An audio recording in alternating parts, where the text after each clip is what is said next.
Love, in all its forms, is a foreign concept to Garryn Taylor. After being let down one too many times by nearly every person in her life, she's sworn off the elusive emotion to focus solely on her career.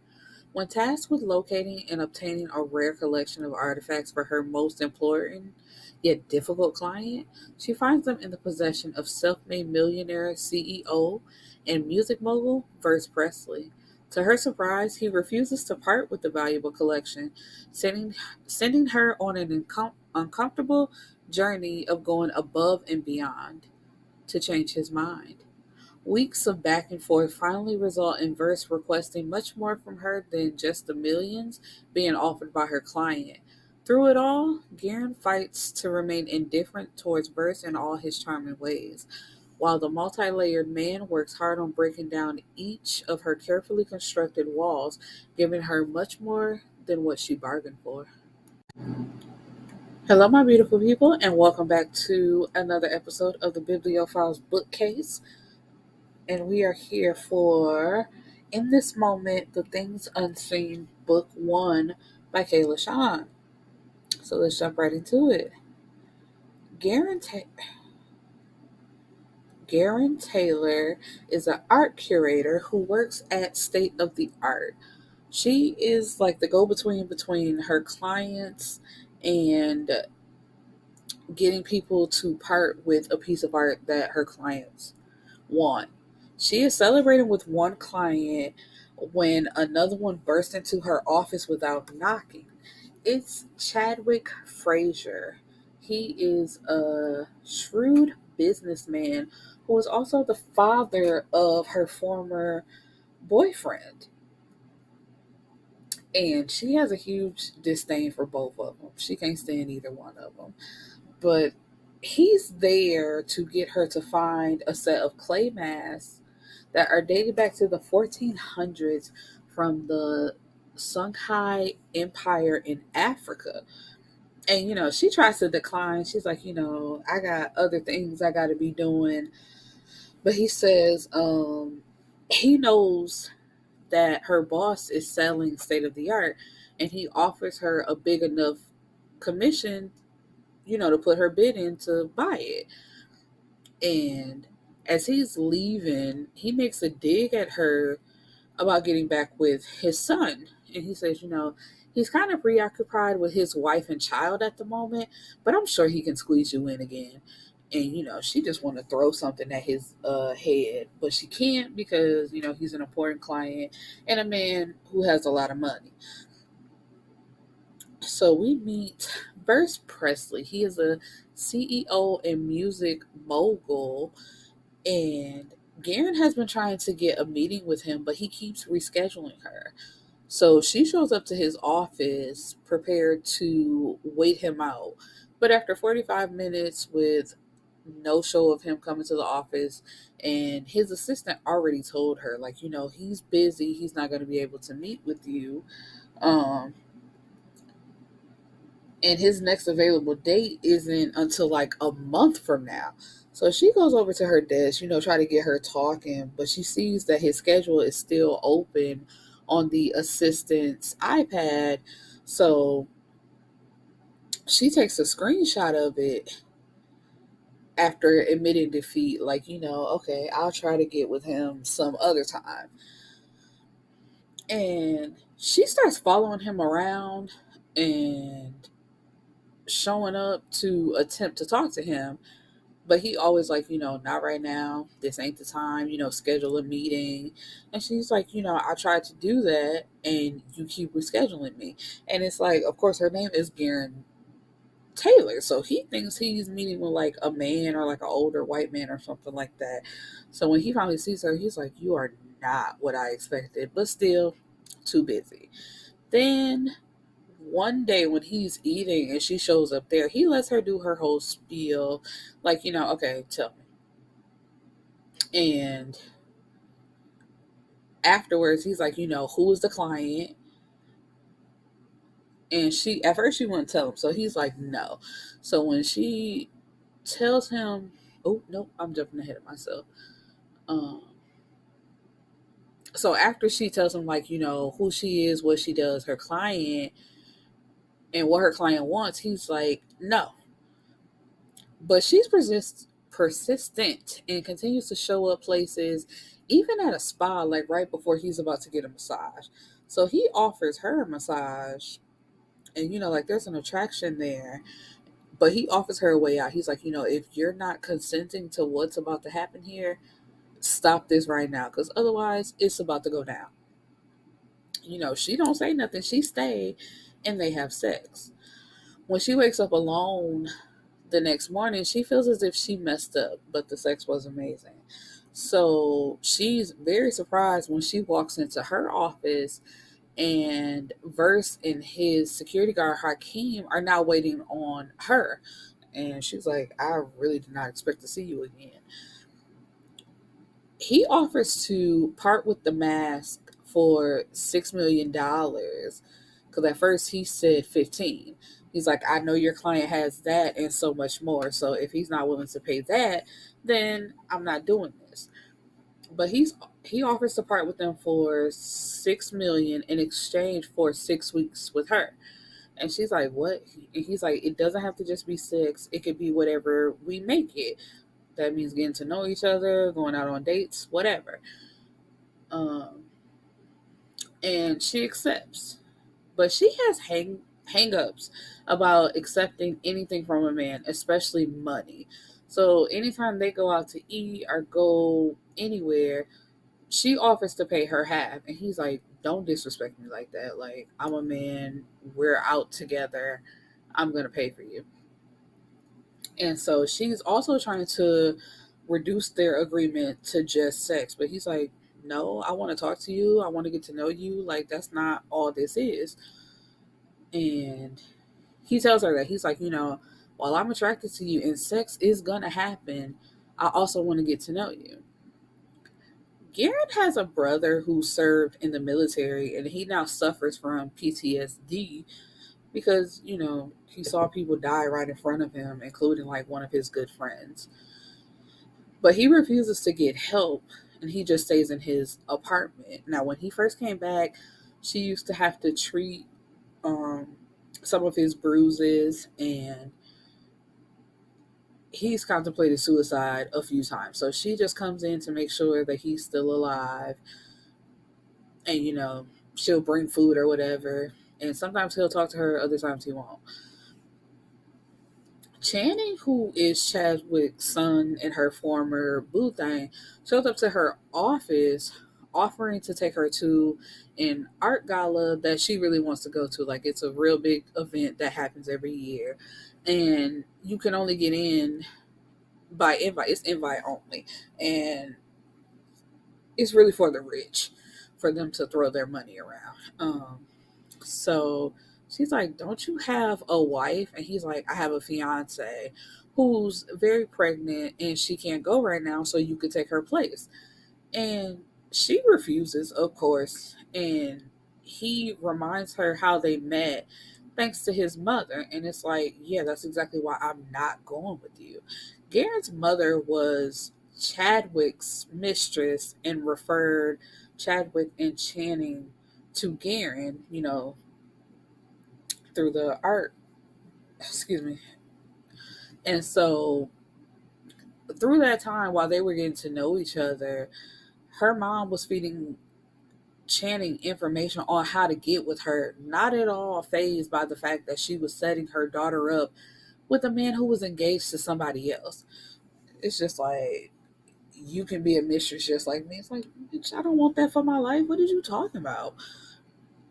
Um, so Channing offers her money to be his mistress, and he brings up her wanting to buy state of the art. It's like, damn, how many people know that she wants this building?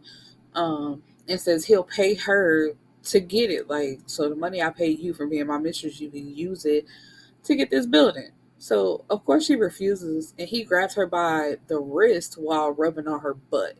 She punches him in the face, and after he leaves, a flower arrangement arrives from Verse. So when she gets off work, she goes straight to him for comfort, unknowingly. And when he sees the bruise on her wrist, he demands to know who did it. And, he about to walk out the door like, let's go. But she begs him not to, and she won't say who did it to her. And so while she's sitting on his lap, he's going through emails and she sees the same invitation, to the art gala, but he's about to delete it. And when he sees her reaction to it, he's like, "What, you want to go? Like, I get this every year, but I never go. I'll accept and you can be my date." And her counter to that is, "I'll be your date in exchange for an artifact." And it's been a couple weeks at this point, and he's like, "You barely ever bring up these artifacts. I'm starting to think that you actually really like me." And he looks at her, she looks at him with the stank face. And he like, "It's okay. You ain't got to admit it. I know the real." Um, So we learn a little bit more about Verse, and he takes care of everybody around him. Like, I said, Hakeem is his bodyguard. He grew up in the hood with him. Crystal is his assistant, but she's also like a little sister. As far as a few more people that, he brought them up along the way. But he does have two sisters, one older, her name is Gia, and she's a college professor, and he has a younger sister who is a quote unquote socialite, so he funds her lifestyle. Verse meets with his ex Eve, and she wants to try their relationship again, and he tells her absolutely the fuck not. They were the definition of toxic. She slept with two of his artists, and had that man smiling and shaking those dudes' hands, knowing that they were fucking every chance they got behind his back. She also stole 500K from him, and when he tried to get his money back, she went online and accused him of domestic violence. And she did all of that just so she could become social media famous. So now she has a large following on, like across platforms, and she's somebody now. And she's, what was that woman's name from them? The Best Man Holiday, Shelby. She was giving Shelby. Um, and he's just like, "I wish you the best, but what we had will never be again. So you can go ahead and get that out your mind." Gia texts Verse telling him, "Get in contact with your sister and ask her what she did with the money that you gave her for a luncheon she was supposed to be hosting." He really doesn't care, but he FaceTimes her to ask her anyway, because he's okay with funding her lifestyle because she's supposedly still finding herself. But when she gets on the phone, he asks her, like, "So what happened with the luncheon?" She's like, "Oh, it got canceled." He's like, "Oh, so are they refunding me my money then?" And she tells him that she spent it. He's like, "You spent $20,000 on what?" And she's like, "Jewelry, clothes, studio time." And he's like, "Wait. You spent my money on your boyfriend?" And she's like, "Yeah, he is hot." Like, he snaps on her. And she's like, "I had to pay his child support." And I was like, when she said, I said, "Girl, what?" So she's been paying his child support and paying all his bills with her credit cards, and then whenever Verse gives her money, then she turns around and like pays her bills and pays her stuff with it. And I'm just like, do you not hear how you sound crazy defending to your brother who's paying for your way of life that you're paying for somebody else's? And he tells her like, no, we're not doing this. And he tells her, "I'm cutting you off." And she's like, "I hate you and I'll never forgive you for this and I'm never talking to you again." And she also makes a statement about, "You're not my father." It's like, just because I'm telling you what you're doing wrong doesn't mean I'm trying to be your daddy. Like, how you funding somebody else's lifestyle when I'm funding yours? You don't make enough money for that. And he's a man. Why the fuck are you paying his bills? And why are you paying child support for some kids that ain't yours? So, it's the night of the gala, and this is happening like all at the same time. So, but he brushes it off so he can have a good night with Garryn, who everything is going wrong for. Like something happened with her hair, her dress ain't right. So she calls him just to vent. And next thing you know, he's sending a team to her house to get her ready. And when they get there, Garryn sees her mother and she tries to avoid her, but of course her mother follows her to the bathroom. And as soon as she sees her, she's like, your eyes finally turn like green like mine instead of the muddy brown like your dad and your brother. So they all have hazel eyes, but theirs are more green compared to the dad and the brothers being more brown. And she's just looking at her mom like, of course. And then she's like, why didn't you introduce me to who you came here with? And she's like what, basically looking at her mom like, why are you talking to me? And her mom makes a statement like telling her she looks good, but she was like, if you were a little bit lighter, then I would have thought I actually had some competition. And I'm like, ooh, so you colorist. And so she tries to walk off, like pay her mama no attention. And but her mom says, I taught you well because you're here with Verse. Like you didn't come here on your own. She doesn't she tells Garryn she doesn't make enough money to get her own invitation. So immediately after that, Garryn tries to distance herself from Verse, and he's not having it. He goes home that night, change clothes, grab a bag, get some food, and he comes back to her house. Like, I don't know what happened between you and your mama, but they ain't got nothing to do with us and what we got going on. And he also tells her, like, I'm not trying to wrong you or like use you in any way. I really just want to get to know you, so you need to loosen up. Garren's boss informs her that Chadwick has not put in a bid for state of the art. So he's trying to hold out for her because he made her a promise. But it's like, he's not into art the way his father was. So it's like, I'm going to try to hold out to, I think he gave us a December. But after that, he has no choice but to go with the next best offer. And she's like, I understand. Thank you for working with me all this time. So, Verse, he finally breaks down her walls and gets her to open up to him. And she cries. And she cries for the little girl in her that wasn't loved in the hardened woman that she turned into. And while she's telling him everything about her childhood and like what's going on between her and her mom, she also mentions state of the art.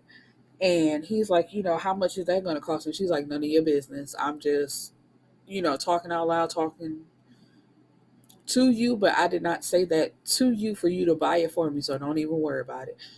Um, so Eve shows up at State of the Art to tell Garryn to enjoy Verse while she can because it'll be over quickly because things are never truly over between the two of them. And Garryn pays her absolute dust. She's like, girl, I'm not even worried about it. I don't even know why you showed up to my job trying to play with me like this. And sends her on her merry little way. So when she gets off, Verse is there with Hakeem to pick her up because he's been sending Hakeem to pick her up and bring her to him or take her home. Like he's her driver now. But when he's there, she tries to go off as soon as she sees him. He's like, baby, I get it. Get in the car. And she's steady talking. He's like, I understand all that. And we can argue in the car, but get in the fucking car first before you start going off. So when they get in the back seat, she is going off. And it's like, it gets so heated to the point where she slaps him. And like the ride to his penthouse is dead silence. And it turns into baby boy situation where it's almost like I hate you, I love you. And oh, excuse me. Where we at? Where we at? Where we at? Where we at? Um, and he admit like she apologizes, and after they talk about it, he admits that she hurt his feelings and tells her, don't hit me again. So Garryn has lunch with her mom, And it's just the same cycle of her criticizing Garryn until she puts her foot down and tells her that this stops right here and now. This relationship between us can be no longer. You refuse to admit what you did wrong to me as a child. And every time I see you, you have something bad to say about me.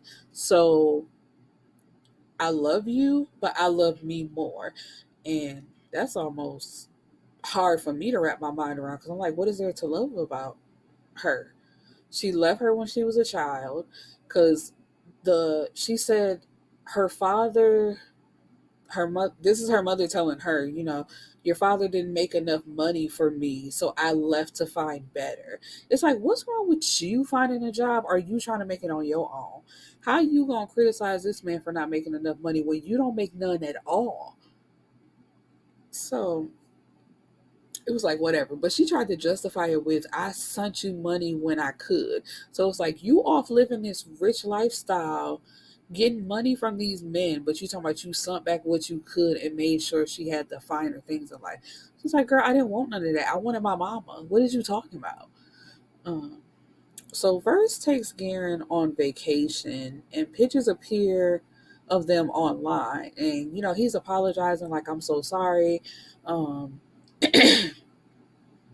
but she's like, it's gonna get out there eventually that we're dating because he's high profile. Everybody want to know his business, so she's not really tripping about it. But Channing is now calling and texting her like crazy. And when Verse knows, he's like, "Your phone been going off a lot. Like, who is that? What do they want?" And she reluctantly shows him her phone. And when he sees it, he's ready to pull up. But once again, she's begging him not to, because she's like, no, I don't want you to get involved with this. It's cool. Shannon then shows up to her office with a black eye, yelling at her, saying, this is all your fault. And he tries to get close to her, but a guy walks in and kicks him out. And she's like, who are you? And she's like, the man tells her, you're going to have to talk to Verse or Hakeem about that. I'm just doing my job. So she has new security at her office, but Shannon managed to slip in when he had stepped away for just like a minute or two. Garryn is exchanging, like, Verse gave her the full collection, and she's exchanging it with the Frasers, but now they're being petty. Chadwick wants to hire an outside inspector, in which that would take another 6 to 7 weeks, when he already knows that state of the art has three levels of inspection and verification by three different independent contractors.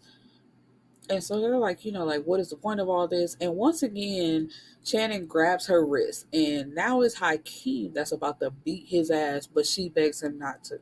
So Hakeem looks at her and then looks at Channing and says, this is the second time he don't put his hands on you. There won't be a third. So Garen and Verse had plans for a date at a restaurant, and she's waiting there for him for almost an hour before she decides to leave and go home. And so she's already irritated about that, but then she get a text from her best friend telling her not to go online. But that's exactly what she does, because when you tell somebody not to go online, so it's like, oh, it's something I need to see, but you're trying to keep it from me.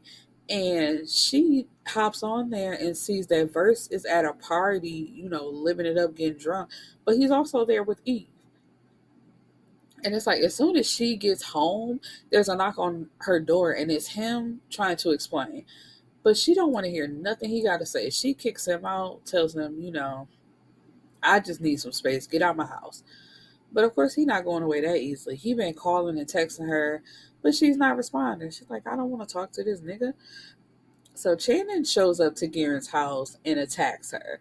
And, she's holding him off, beating his ass until Verse walks in. And he's like, how did I know that you would come to her house? And when Hakeem sees her cradling her wrist, he turns to Shannon and says, did you fucking forget what I told you the last time? But it's Verse who's the one that ends up beating his ass. And when he's done, he tells Garryn, I can't talk to you while I'm in this headspace So I'm going to leave and we can talk later. And when they do talk, he apologizes, admitting that he could have communicated with her better, because him just going to that party without calling or telling her, he's like, that's fucked up of me. And I do apologize, but I just needed a night. But it's like, nobody's mad about you going to the party, but my nigga, I was sitting alone in a restaurant looking like a goofy for a whole hour.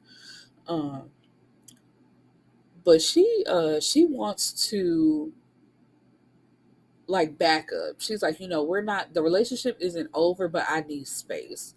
Obviously, we were going too fast, so we just gonna slow it down. Verse by state of the art for her when he gets the news about Chadwick's bid. But he makes her the sole owner. He's like, my name is not anywhere on the paperwork. You are the one that owns it. I literally just bought it for you. So even if you do decide that you're done with me and never want to see me again, this is still completely yours. There is no strings attached to it. He also makes an Instagram post, clearing up any confusion pertaining to their relationship. Because when those pictures first hit the internet, people were calling her a side chick, saying she was breaking up a happy home. And, he just made it clear, like, that's my woman. She is no side chick. I'm not with Eve. It's none of that. So when she goes to see him, he's expecting her to break up with him. And he's like, I just want you to know I love you. Please give me another chance. And she's like, I love you too. And we have a quick little epilogue where it's a year later and Verse proposes and she says yes.